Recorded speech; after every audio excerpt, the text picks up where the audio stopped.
NorthWest Music, presented by the Cumberland Hotel. We have live music Wednesdays and Saturday nights with award-winning musicians and a menu offering everything from burgers to ribs, wings, and fish and chips.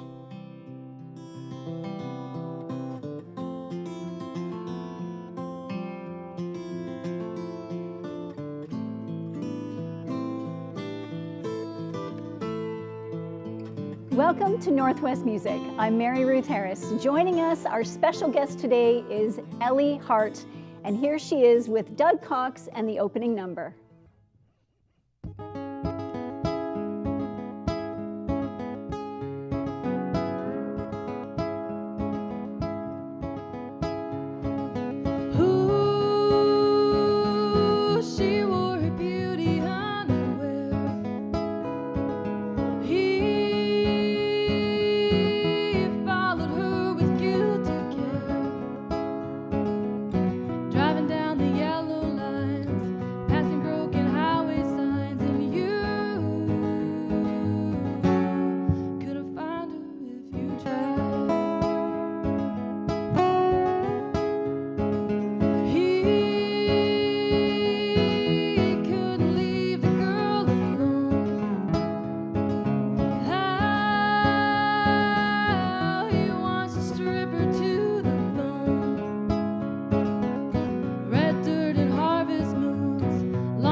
That's awesome.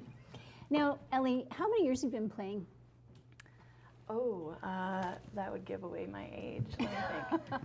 I started when I was about 12 playing guitar, and I am 30 now. Oh, so, I was going to say 22, so I was a little off. Oh, thank you. Started when she was 22? She's better than that. No.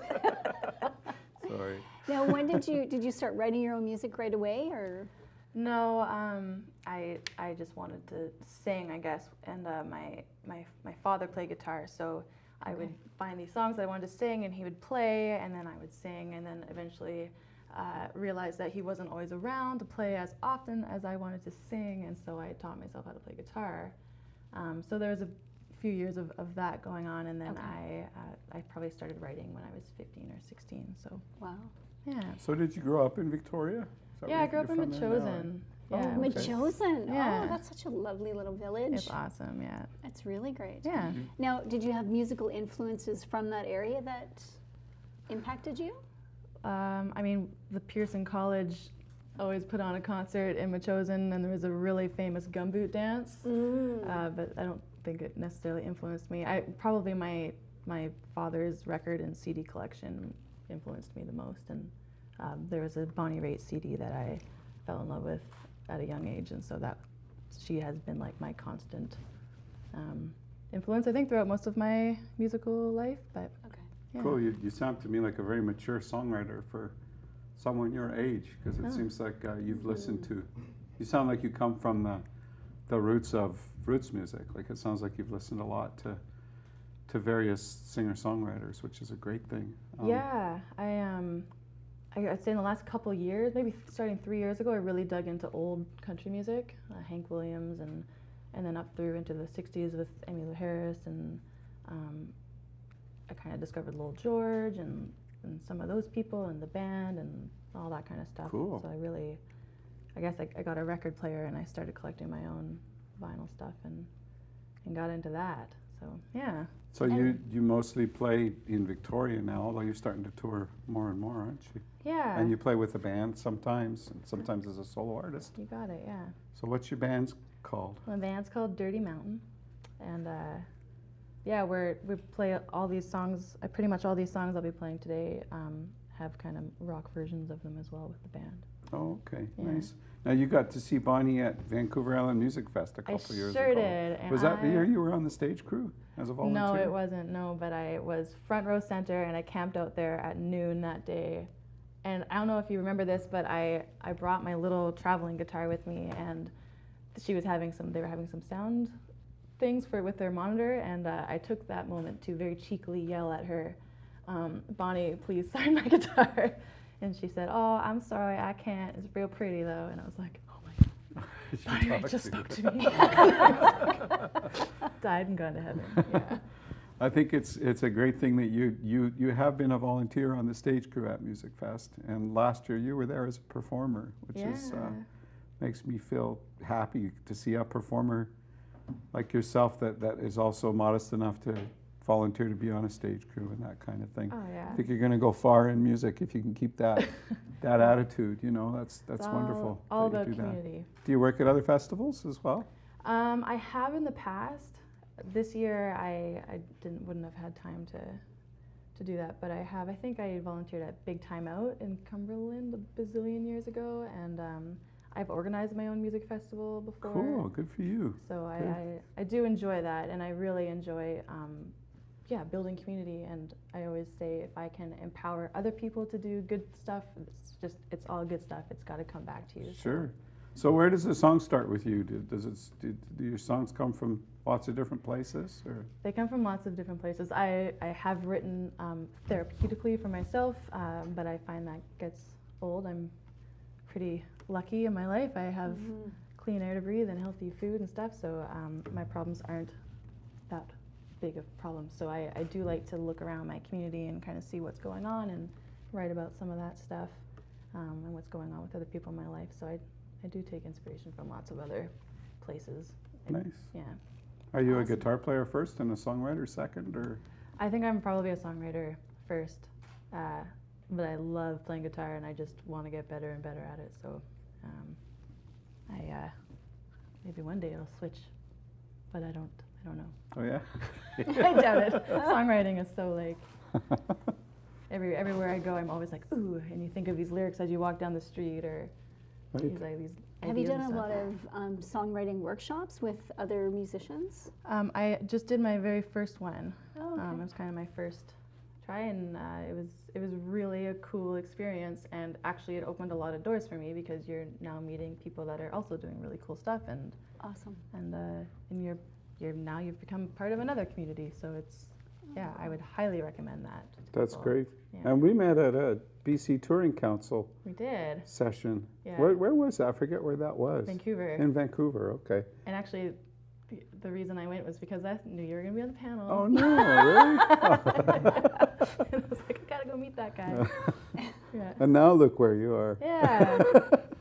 Well, and this year I got to MC at the Vancouver Island Music Fest, and you were one of the acts that I got to introduce, and that was just really great. And the crowd just loved you. Like they just ate it right up, and they just, like, it was fully packed. We were on the grassy knoll. Right. And Nice. that's a beautiful setting, and they just really, the response was really, really genuine appreciation for your talent. So That was a really fun.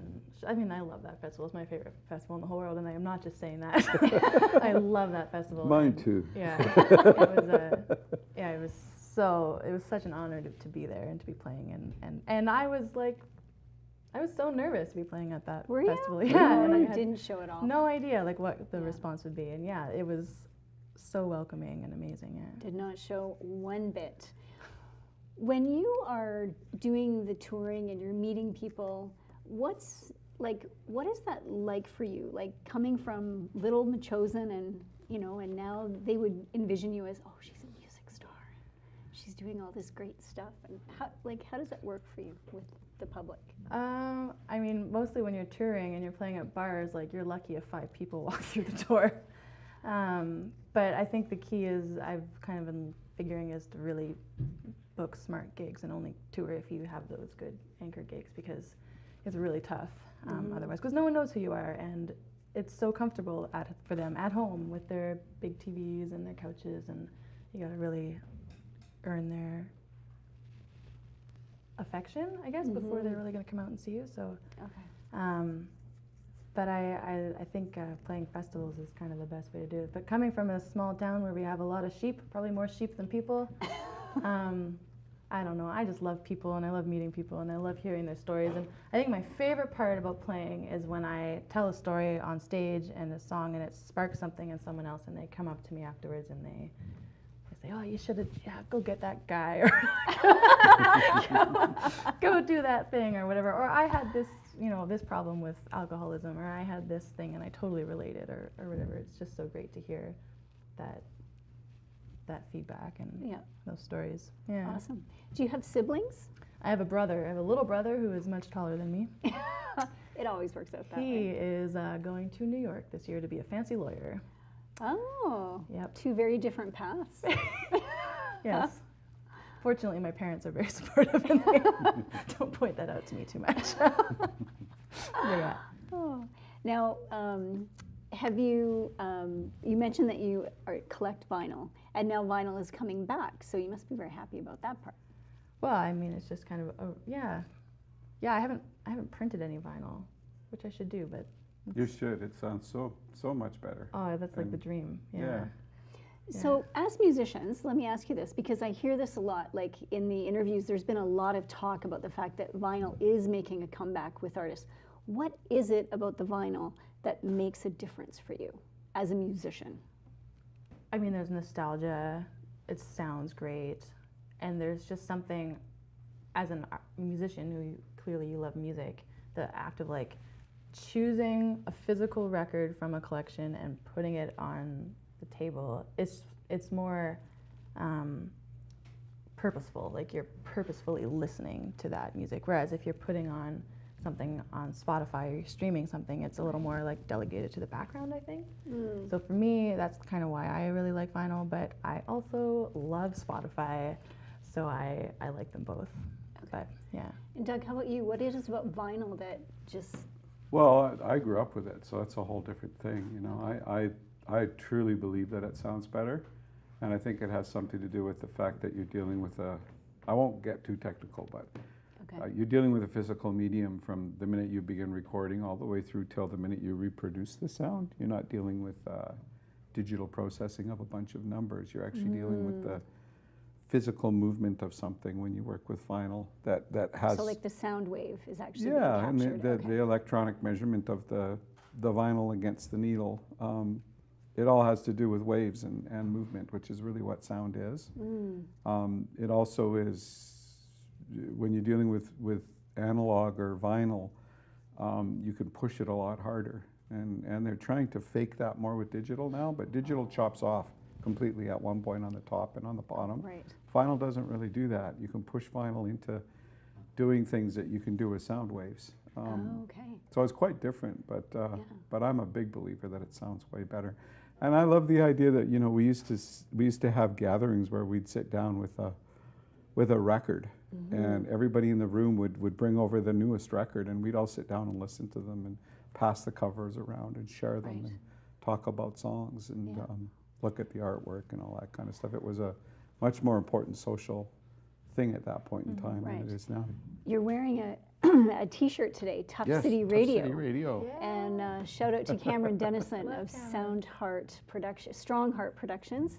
And Cameron runs Tough City, and that's what made me think of the vinyl, is because Tough City still uses a lot of vinyl records. They do. They still play what they want to play at that radio station, and that's a rare thing now. Most stations are programmed out of Los Angeles or New York now. Yeah.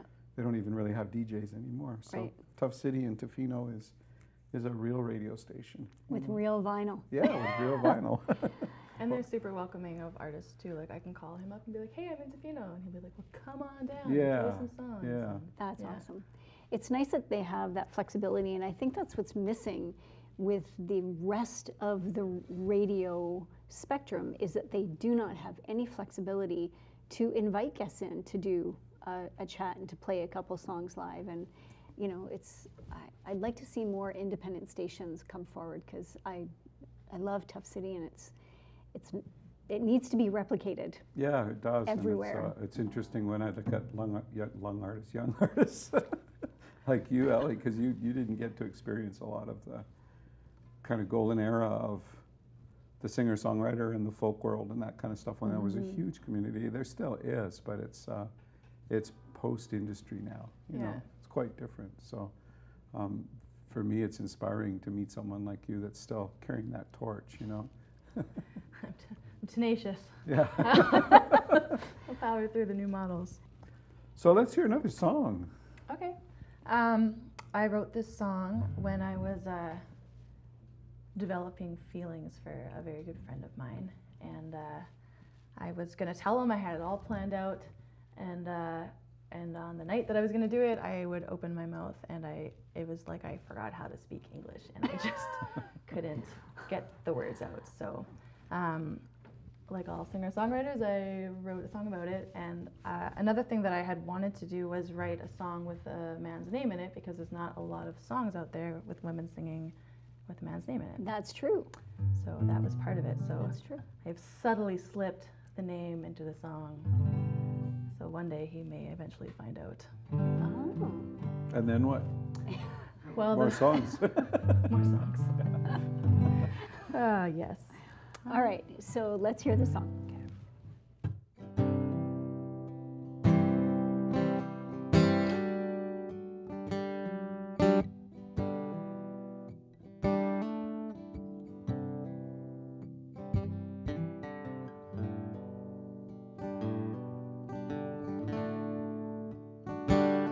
Sweet Stephen, what if tomorrow never comes? What if the whole world stops breathing and you'll never know? With you I'm in love.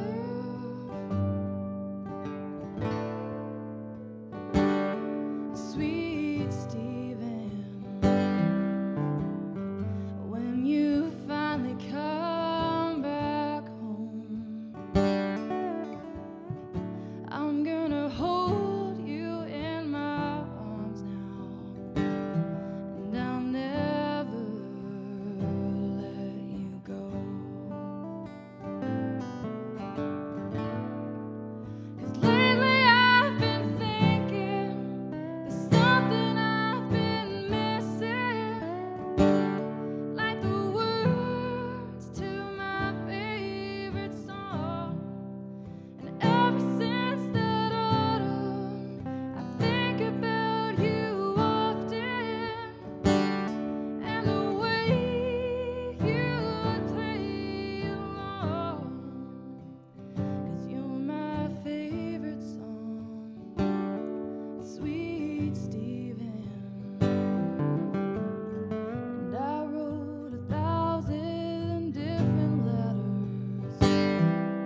Wow, that was incredible. Beautiful. Thank you. Just beautiful.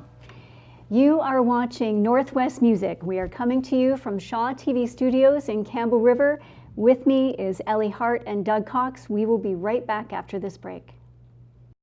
On Dunsmuir Avenue in Cumberland is the Cumberland Hotel, and every Wednesday night is an acoustic night with award-winning musicians Doug Cox and friends. Delicious food, pool tables, darts, and music. Now, back to NorthWest Music with Mary Ruth Harris and Doug Cox. Welcome back. You're watching NorthWest Music. I'm Mary Ruth Harris. We are here at the Shaw TV Studios in Campbell River. With us, Doug Cox, of course, and Elli Hart. And I understand you have a song with a little story. I think they all got a story or two, but this one in particular is inspired by a friend of mine who struggled with addiction throughout his life, and he had two beautiful girls, and I was very happy to say that he conquered his addictions and is doing so well now with his family, and it's awesome. But I think this is something that a lot of people deal with in our country and in many other countries. So the song's called Should Have Had the Water, But I Had the Wine.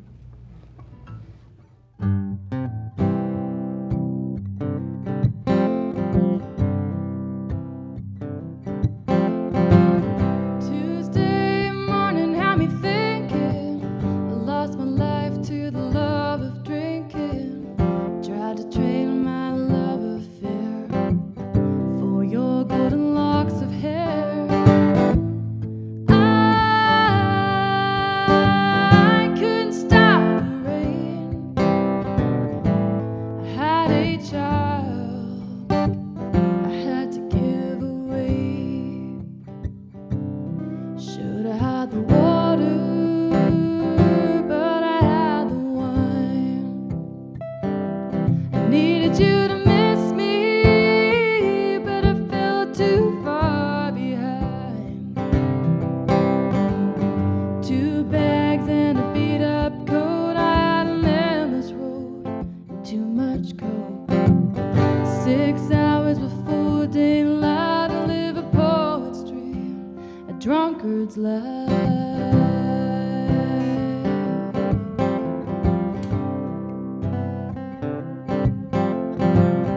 Sunday morning and the sheets are wet. I still haven't got up yet. Record player still spinning around. Last night's wine spilled on the ground. I go to such great lengths. Now I know I don't have the strength. And I couldn't stop the rain. I had a child I had to give away.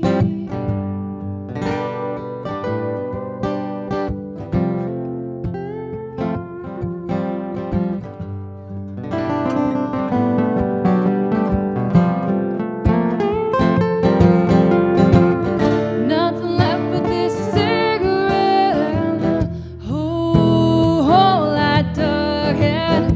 God damn it, I could have had it, but I swept it under the rug. Should have had the water, but I had the wine. I needed you to miss me, but I fell too far behind. 2 bags and a beat up coat.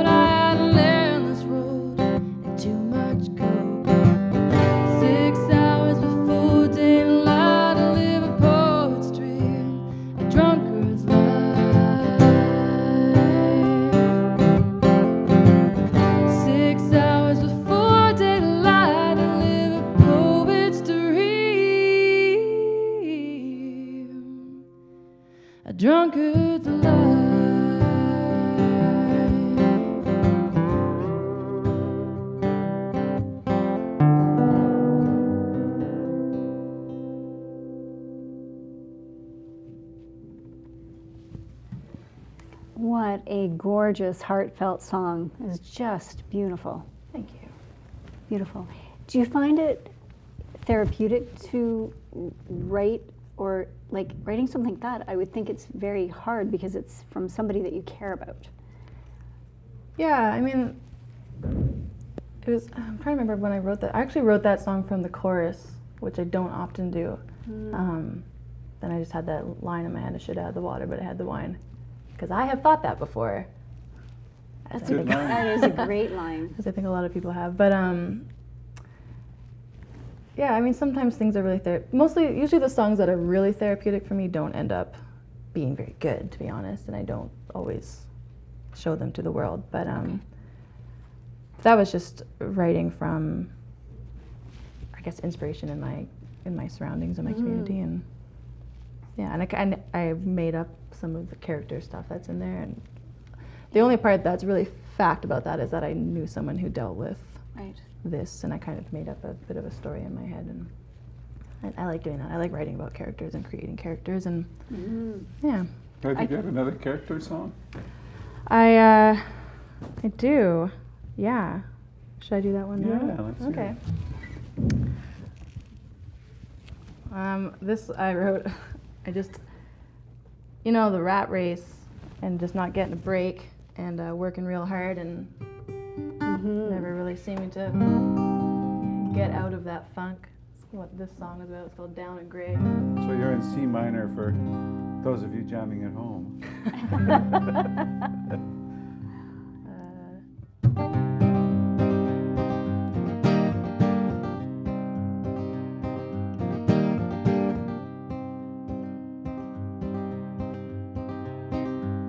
Kicked a can down an old dirt road 'cause you didn't know where to go. Sifting through the dust and the penny rust and the oaks that line the road. You got a baby on the way from a one-time lay. Things are riding up with the way to pay. Trouble's got 'em down and gray.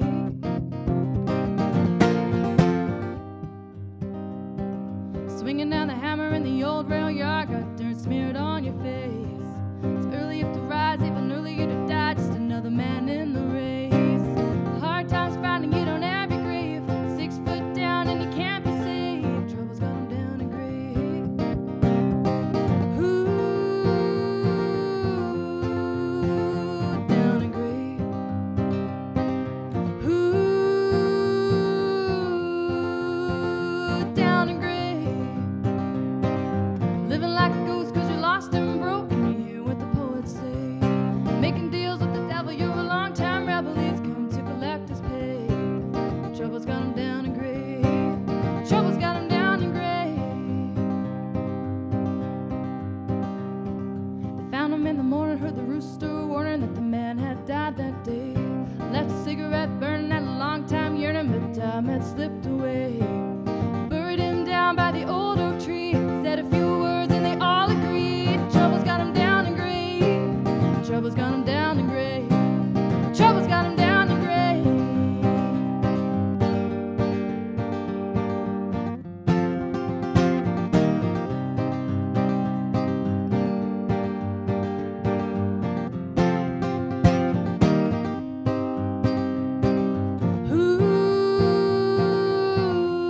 Ooh, down and gray.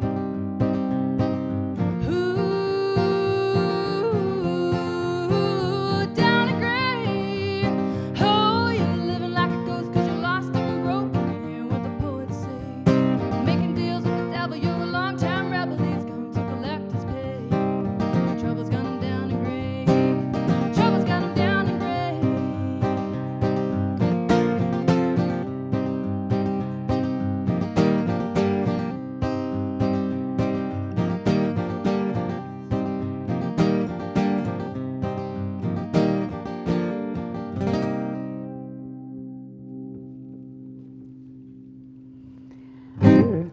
Nice. Thank you. I love the rhythm. That is fabulous.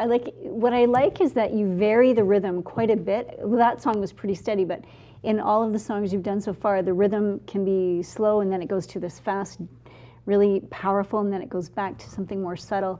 It's really interesting music to listen to because it's so varied. Oh, thank you. I try to not write the same song more than once. which is a challenge. I definitely, as a writer, you tend to.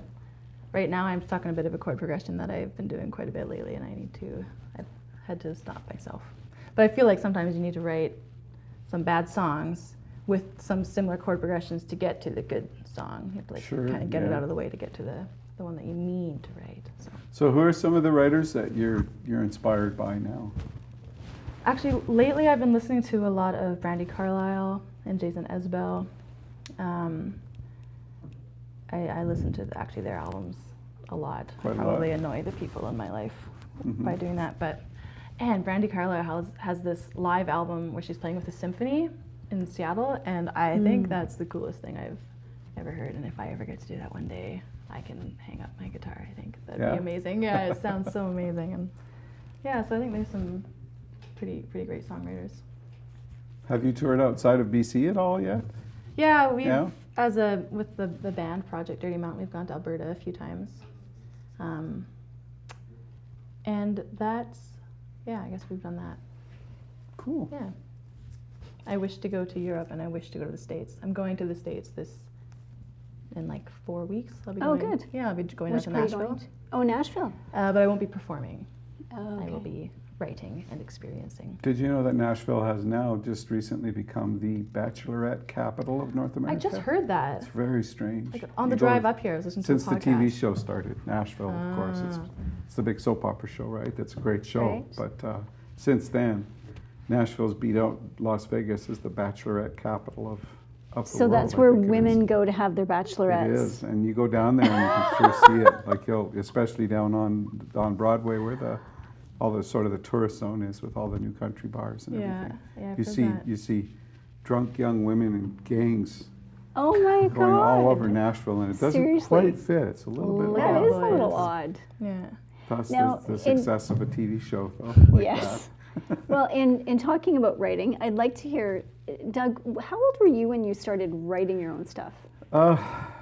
I was younger than I remember, actually. Really? To be Okay. honest, I remember when I was a kid, I had songs in my head that would just run through my songs my head through hours and hours and Okay. hours.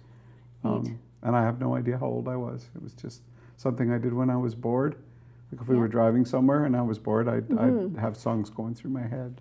And Some does of them that I happen- remember, and they're horrible. And does that still happen today? Like, do you still have those songs no, running in for your head? me now it's more. And now it's just voices. Yeah, no, it's just voices. Thanks.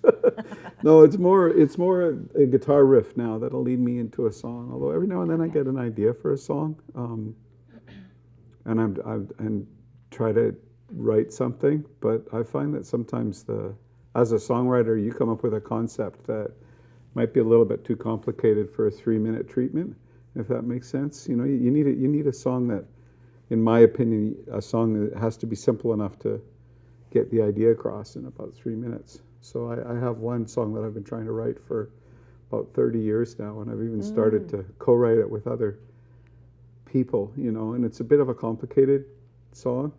And some songwriters that I've worked with have said, some very well-known ones say, you know, you don't really want people to know what you're talking about. You actually want them to be able to interpret it themselves in their own heads. So Right. therefore stay vague. Right. You know, that's what some folks say. Other folks Right. are really super clear in their thoughts. So Yeah, people tell me to stay vague, and I don't. I'm a very concise lyricist, I think. well, some of your songs are, from what you've played today, though, they're vague enough that Yeah. that you, as a listener, you can get your head inside of them too. Yes. And they're full of imagery, sorry. Like, they're full of imagery. Like when you were singing the song about should have had the water, not the wine, the picture that you painted, I could totally see all of that unfolding in my head like a little movie. Like I really enjoyed that about that. Like, do your songs, do they start with the music or do they start with the lyrics? More often than not, I come up with a riff or chord progression or something on the, Okay. and then I get a melody or something, and then I start throwing lyrics in there. But other times I have a concept. Other times I hear another song that I really like, and I get inspired by that. It's progressed. It used to just strictly be I would throw down 3 chords and then But as I get older, I've got lots of different ways of writing now. You have some unusual bridges. They don't go exactly where you expect them to. So it's as someone who's trying to just accompany you and not really knowing your songs, that's always, I mean, that's a compliment. That's always a great challenge. You've had a couple that have been real surprises, and I was curious if you were consciously trying to come up with something different, or if the song just took you there, or what you were doing, you know, with your writing. I don't know what I do. I wish I had a good answer for you. I think I just, if it's a vocal bridge or something, because I'll do instrumental bridges as well sometimes if I don't want to do a vocal bridge. I don't know what I do. I guess I just do. Sorry, Okay. Well, not a that very good shows. answer. That shows. I mean, I think that's creative, you know. So I'm going to ask you, what's it like being a woman in the music business now? Do you find it to be? Do you think it's totally different than being a guy? Are there In complications? some ways, yeah. Initially, I found it hard to assert myself and kind of communicate what my needs were, or what I wanted. But honestly, at this point, I kind of feel like it's an advantage. Like, I find a lot of people will grasp onto excuses of the reason why they're not succeeding is because of this, and I think it's really easy for a woman to say, well, it's hard for me because I'm a woman. And there are challenges, but I think there are challenges when you're a man. I think there are challenges when you're gay. I think there's challenges when you're whatever. It's about just overcoming that. And I think if you can power through it and get to a point where you are, I don't know, doing well and being kind to everyone else and just doing what you're doing, and you get past all that, then you're in that top kind of percentage. And then at that point, maybe hopefully you're all just people. And but yeah, I mean, I'm not gonna lie, like I do feel some pressures to like look a certain way or sound a certain way or behave a certain way. Right. Do you find there's a big, like you kind of live in both the rock world and the singer-songwriter world. Do you find there's a big difference between those two worlds? Yes. Yeah? Yeah, I do. And I am, I toe the line a lot with it. But I think my thing is I always want to be remembered as like the nicest person that came on set that day, or like, you know, and that's kind of my motto. Like, and I try and get everyone in the band to be like that. And, you know, you will, in Canada, you tour, you drive for 8 hours over the Rockies, and you get to the place and you're tired and you're exhausted, and then you get to the bar. Like, I don't care how bad your day was if you're part of who I am and what we're doing. You just got to be the nicest, kindest person. And I think that goes like astronomically far. It does. Yeah. That's good. That will take you far. Yeah, To remember that, for and sure. I hope it's genuine. Like I am just naturally a very happy person. So and I love meeting people. So I want to know about them and hear their stories. So I think it just works. So you're definitely the leader of your band when you're playing with your band, then, it sounds like. I am very much the leader. My drummer once texted me because he knew I was doing a lot of work that week and it was a bit stressful, and he wrote me and he's like, "Hello, small and mighty." I'm just wondering about this thing, and I thought that was hilarious. And you work alone right now. Like, you don't have an agent or a manager or No. publicist or anything like I that. got nothing. So you get to do it all. I'm doing it all. And do you like that? Yeah, I mean, I really love learning new things, so that part is really intriguing to me, and there's a part of me that likes getting up and working on my computer and strategizing and coming up with plans and planning 6-8 months in the future. I really like that. There's parts where that gets overwhelming, and I like look behind me at my guitars, and I really wish that I could actually just be playing them and writing and doing stuff. So finding that balance, and then balancing your life, and With that, yeah. and then also, you know, finding a way to make money. Sure. Well, if you ever figure that out, let me know. Okay? Yeah. Now, you mentioned looking ahead 6-8 months and the strategizing, and something I learned recently is intuitively that comes easier to women to do the big picture planning. So Doug, as a male musician, do you struggle with that sort of strategic planning 6, 8, Well, 12 months out? see, I surround myself by highly functional women. Yes, you do, actually. in everything that I do. Smart man. So I think I kind of figured that part out. Yeah, I mean, and my main struggle now as a musician is simply I've hit a stage in my life where I'm in the last few chapters and not the beginning few chapters, and that's a whole different thing because Right. I find the dreams that I had 20 or 30 years ago are all coming true, you know, Right. but they're not necessarily the same dreams anymore, and that's an interesting thing to discover because you're doing things you don't necessarily want to do, but you think you should be doing them. You know, why isn't this resonating the way it should? And then it's Right. oh yeah, that's not how I really feel anymore. Which is a really interesting problem. You'll get there, I'm sure. Well, actually, that segues into my next song. Well, I knew Perfect. that. I knew All that. Let's listen.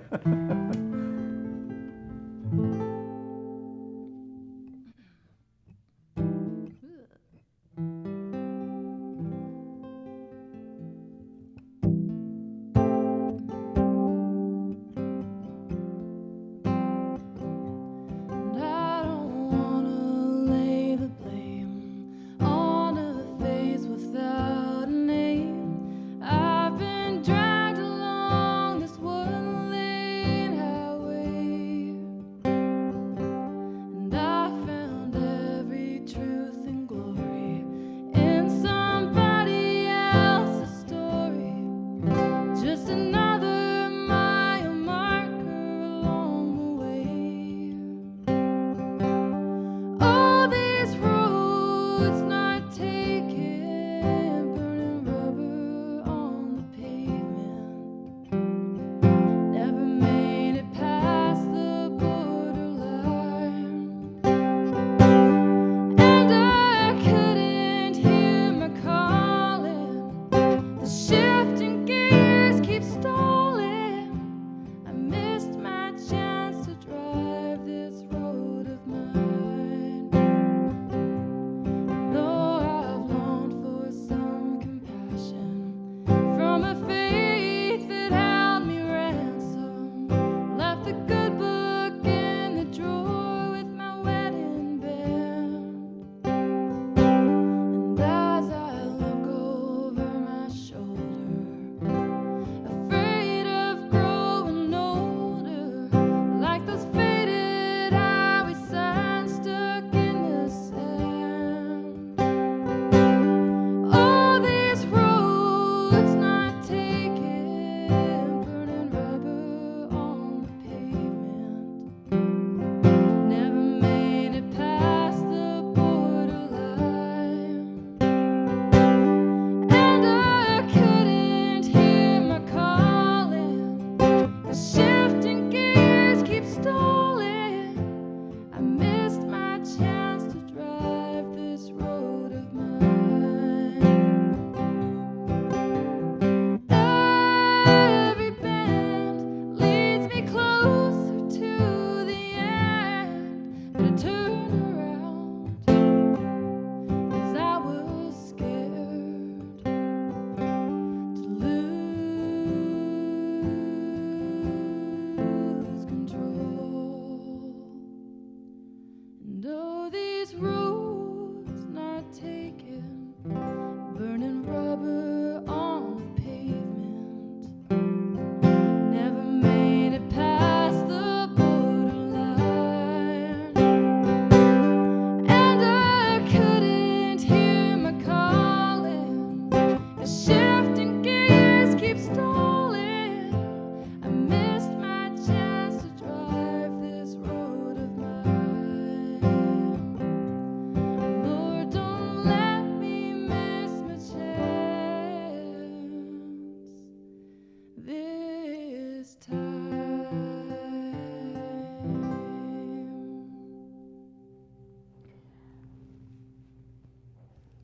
Wow. The simple elegance of that song is so moving. That was spectacular. Thank you. You're watching Northwest Music. We are here at Shaw TV Studios in Campbell River. We will be right back. The Cumberland Hotel on Dunsmuir Avenue in Cumberland has live music with a different band every Saturday night. Variety is the spice of life. A half rack of ribs, 6 wings, a baked potato, and a salad. Now back to Northwest Music with Mary Ruth Harris and Doug Cox. Welcome back to Northwest Music. Very sadly, we are almost out of time. So I would like to thank our very special guest, Elli Hart, for joining us today. Thank you so much. It's been a pleasure. And Mr. Doug Cox, amazing as always. Now, you can find Elli Hart anywhere online. Just look her up, ELLIHART. No website, but there is Facebook and Instagram, and I highly recommend you track her down to get a copy of her music. And now, Elli and Doug are going to take us out with a song. The song's called I'm Feeling Lonely.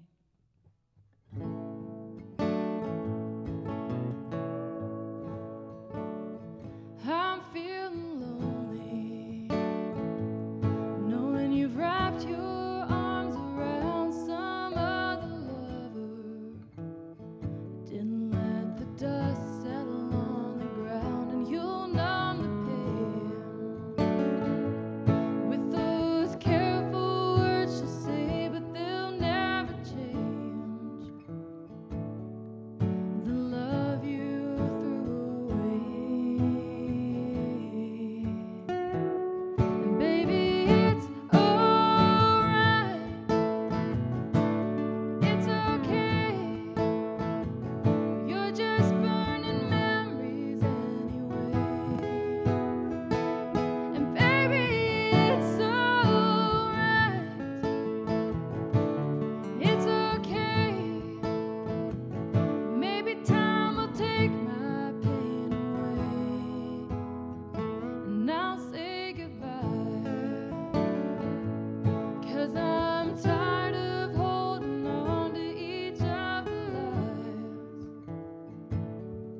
you tell yourself to move on. Don't you remember we were waltzing on our knees in the Paramount Theater? I guess it mattered more to me. But you know what hurt me more than the one you left before is the pain that you ignore. Wasn't not worth crying for.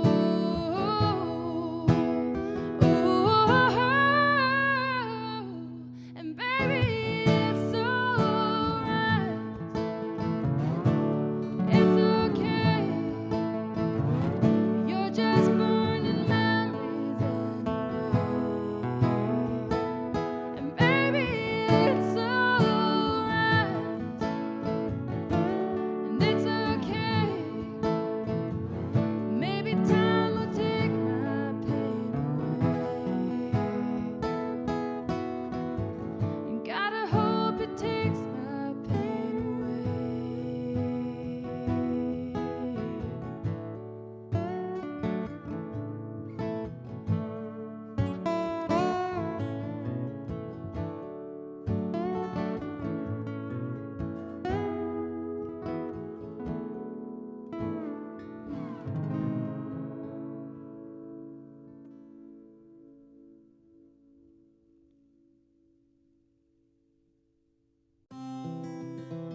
NorthWest Music, presented by the Cumberland Hotel, located on Dunsmuir Avenue in Cumberland. They have live music every Wednesday and Saturday, pool tables, darts, and a menu with everything from chicken to burgers to fish and chips to ribs and wings. Thank you for watching NorthWest Music.